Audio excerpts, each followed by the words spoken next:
All right, welcome back to the excuse me. Damn, fucking dog. All right, salute to you guys. Welcome back to the channel. All the subscribers, both new and old. Like, share, subscribe, hit the notification bell. And salute to all my veterans across the board. Pray you guys are doing okay. Granted, with all the things that are happening at this time, hope you are in contact with your loved ones and handling business accordingly. So this is part 2 on the civilian fire team awareness. Now, when it comes down to it, this is about spiritual warfare. And again, with these conversations that we do have, we're going to get to the point where we start taking ourselves seriously.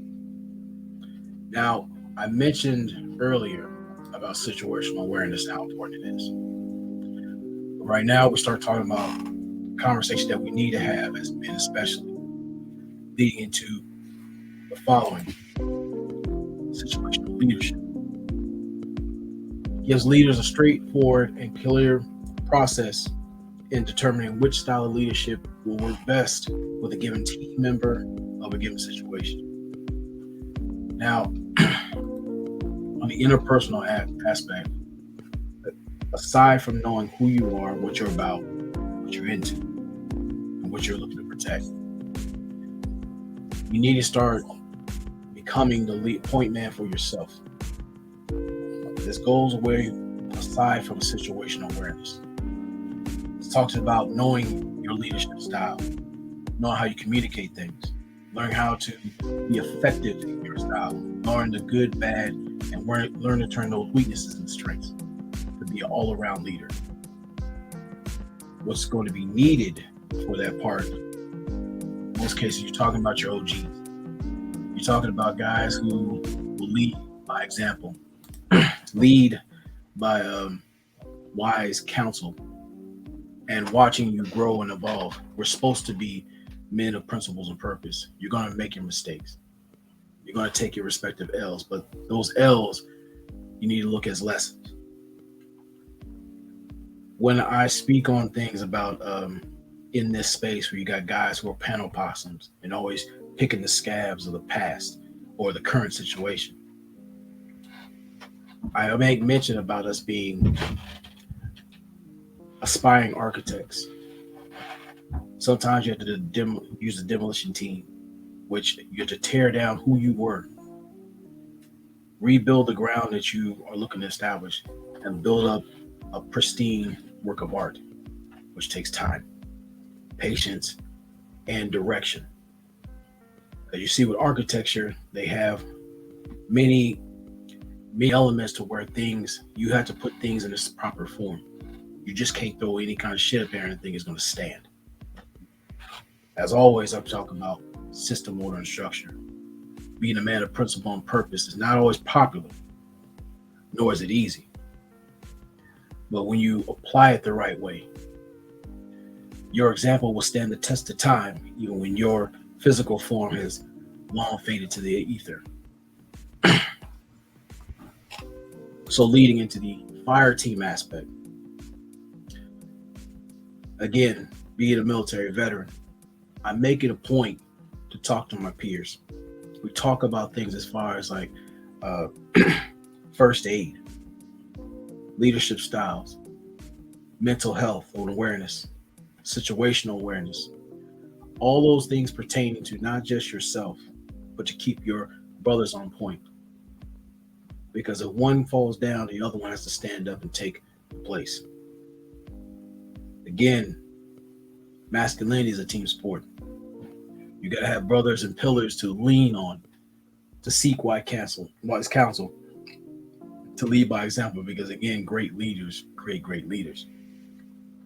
But when you look at it, it's not just in wartime, because of course everything's going to be heightened, but you have to be extra aware of situational leadership and the importance of it when you're in the civilian sector. It takes leadership to hold your brother accountable, but mainly hold yourself accountable.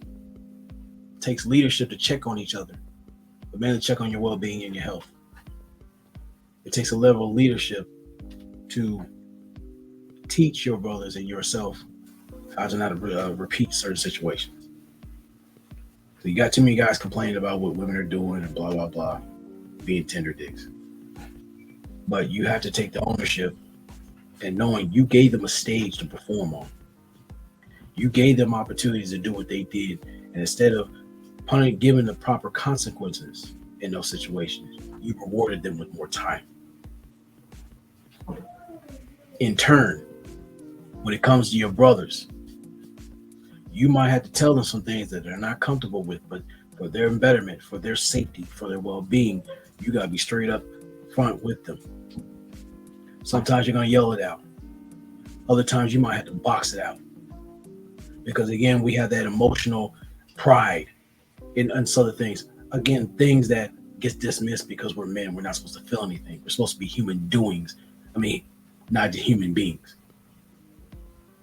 But if you value yourself and your brothers and refuse to allow them to be reduced to being spiritually impaired, mules of provision, you have to have the testicular fortitude and temerity to speak truth into your brother as well as yourself. That way, one hand will wash the other. You can establish that level of trust that will be that glue to the brotherhood, knowing over time or immediately, because you've been working your actions, words, and intent of working in concert, you will reassure them with that level of trust. And when you have that, all of you guys can be trusted to face adversity as a collective, responsibly, effectively, in a masculine fashion.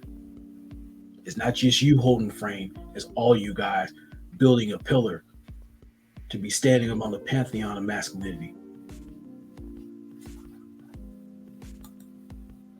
Now, the secular aspect.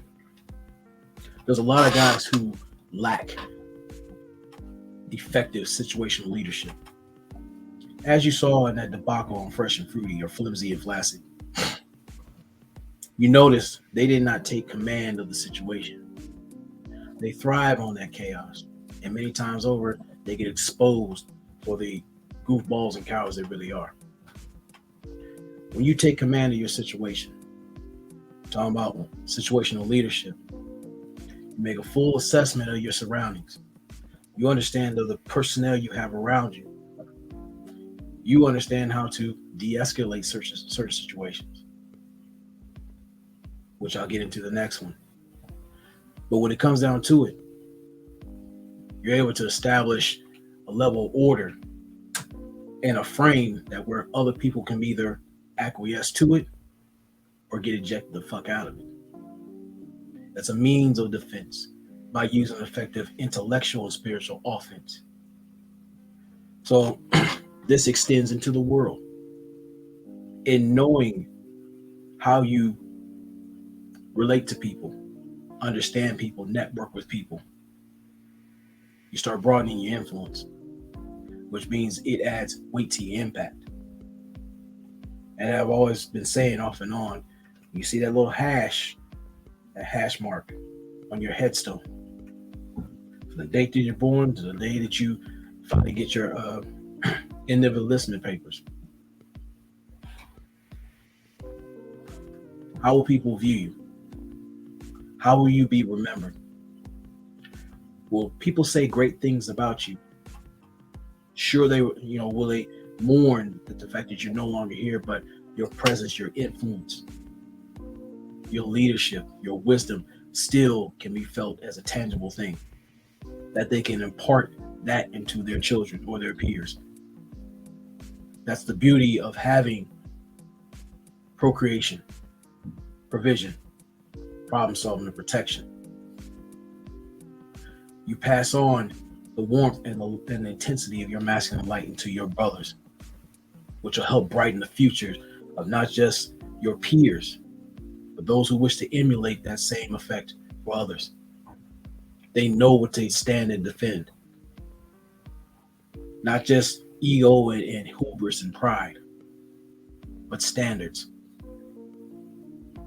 A blueprint for masculine brilliance. So I want to say in closing, situational leadership is a very important element for brothers, especially in this day and age. Instead of be these internet clowns who make every point an opportunity to embarrass themselves and put themselves in harm's way and to mislead other brothers off the cliff of mediocrity. Instead of being these guys who has to prostitute themselves using the external as far as their resources, their time, and their dignity. You could be one of these solid brothers out here who have the currency of courage, conviction, that stand on who they are and what they're about. So you start wondering, instead of wondering about, why do I have to pay the Jonathan tax? Because you have a weight of gold within you, which is knowing who you are, what you're about, and luring people with your energy, luring them into how you carry yourself.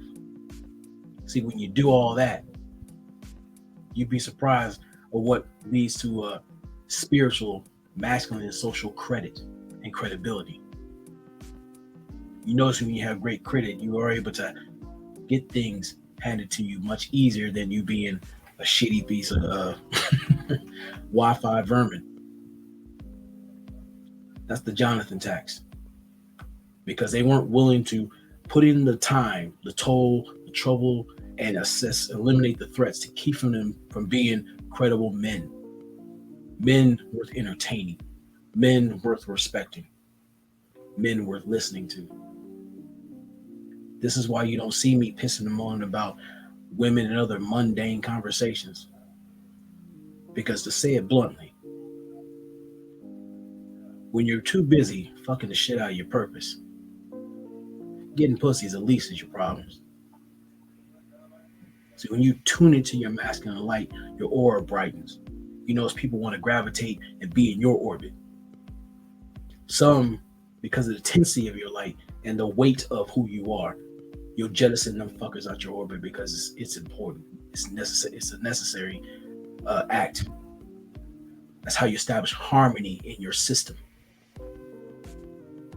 It's all in a circle.